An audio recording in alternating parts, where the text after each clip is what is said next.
At the end. Now, we started off this session with those initial remarks of mine, self-avowedly rather banal and mundane, on current circumstances, on the present. Then we moved into rather more historicized takes on the whole matter of crisis and language, conflict and language. Now, as we move into our third contribution this afternoon, to be given by Claire Cornillon, who, besides lecturing here at this university in the field of linguistics, is very much connected with the association Auxilia, is that how it should be pronounced? We move into an account, you know, of efforts involving language in a clearly, you know, beneficent and positive way. So Claire will be telling us about language and distance learning for inmates, the example of the association Auxilia, a number of challenges, I'm sure, that are posed by those circumstances, and we'd like to hear you about it. Thank you very much.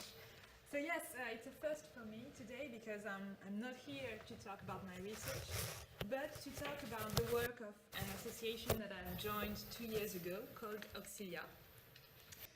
It has been created in 1926 to offer at first distance learning to people with tuberculosis, then also to people with disabilities, and since 1959 to inmates.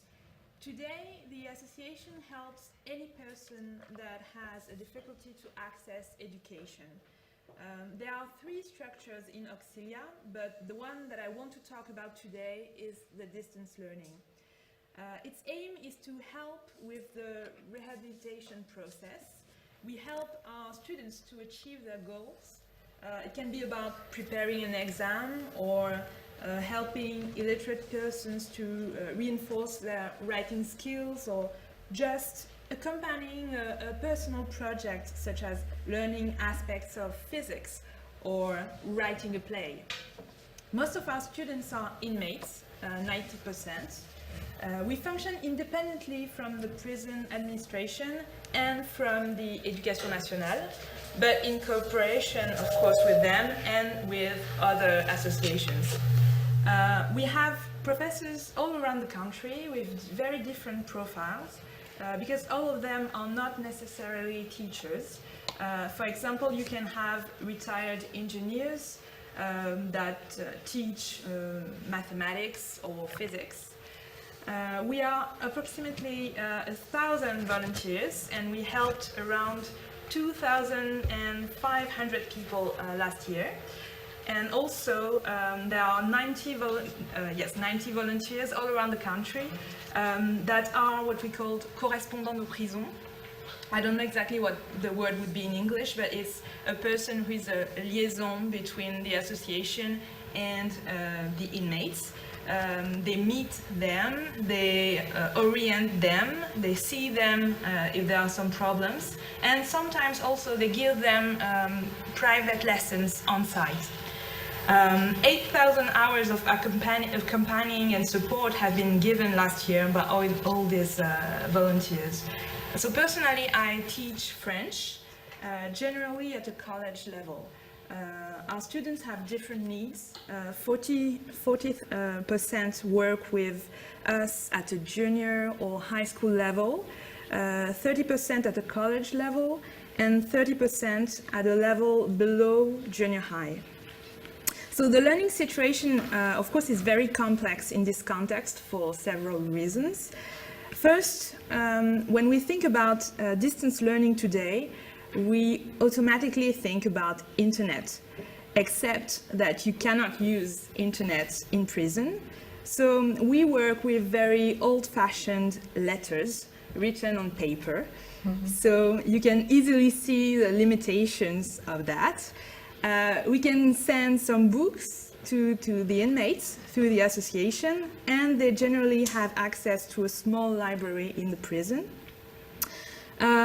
There are projects in the association about using digital tools, but for the moment mostly for students that are not in prison. Other pedagogical projects exist, such as the development of short units already prepared and easy to use with the students, or projects about developing on-site education. So as a teacher, my first problem is communication, and especially delayed communication, because it's almost impossible to do better than one letter every 2 weeks or 3. Because it takes time for them to receive the letter, and then they answer to the association that send us the letter in return. Because for security reasons, the inmates don't have our address or even our names. We use an alias. So the communication is delayed, and also it is more formal in this context than it could be face-to-face. Of course, there are different styles of letters, and every professor is free to teach as he or she wishes within the limits of the association's rules. But the contact and the relationship with the student is very different in this context.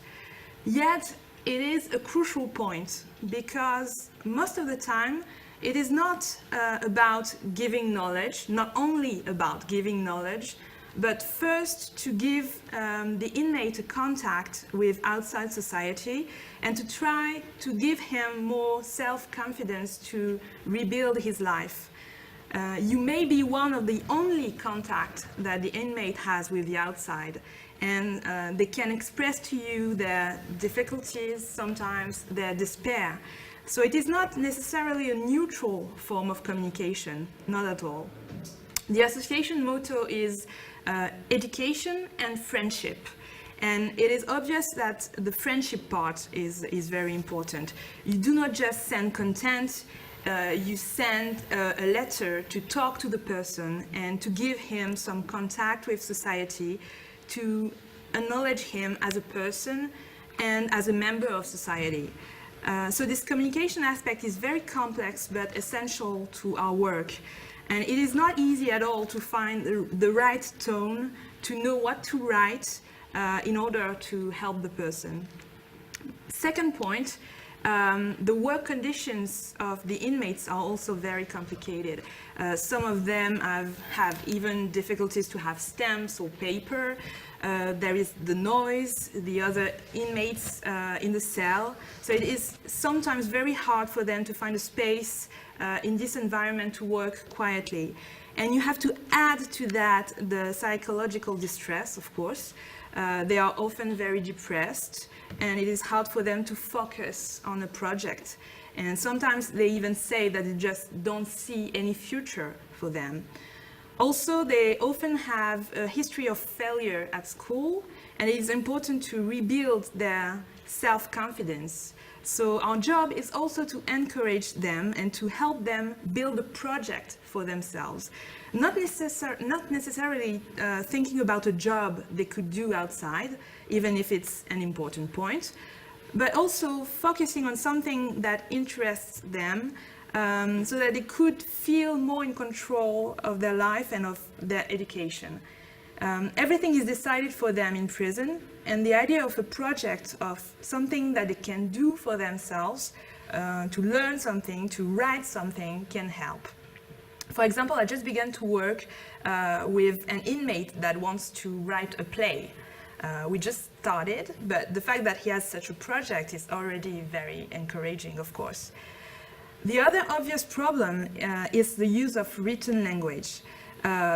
Because first, it's easier when you talk to rephrase, to adapt to the person you're talking to.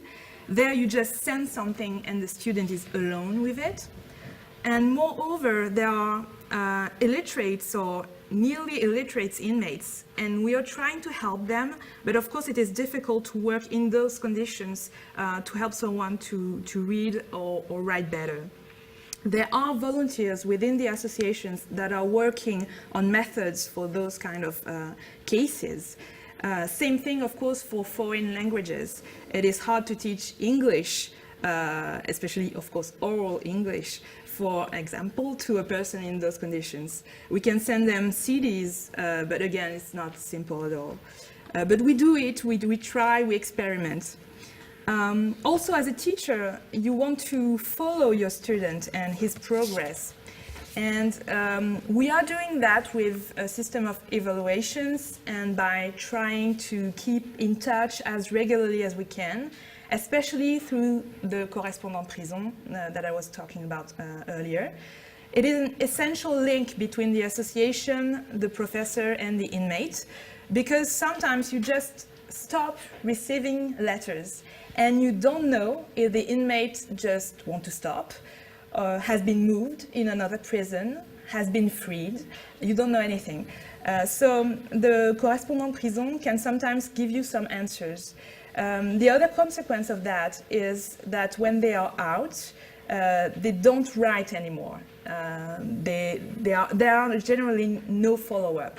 We could do that, but generally they just want to turn the page and everything that was in the prison stays in prison. And it can be frustrating for us, of course, because you just help them for a moment and then you have no idea about what happens to them or if what you did was useful. But at the same time, you give some help when the person needs it the most. You are there. If they don't want to write to you or keep on working, it's okay, but you were there. And I think that is the most important thing. We have many records saying that the inmates are happy with their work with us and how much the association has been important to them. I'm not going to talk more to give some space to discussion, maybe to your questions, but I just want to conclude about the fact that this work, I think, is essential. As a teacher, I feel that my function in society is to help people to be more autonomous, to open their eyes to possibilities within themselves. And in such a complex context, I think it makes sense even more. Thank you.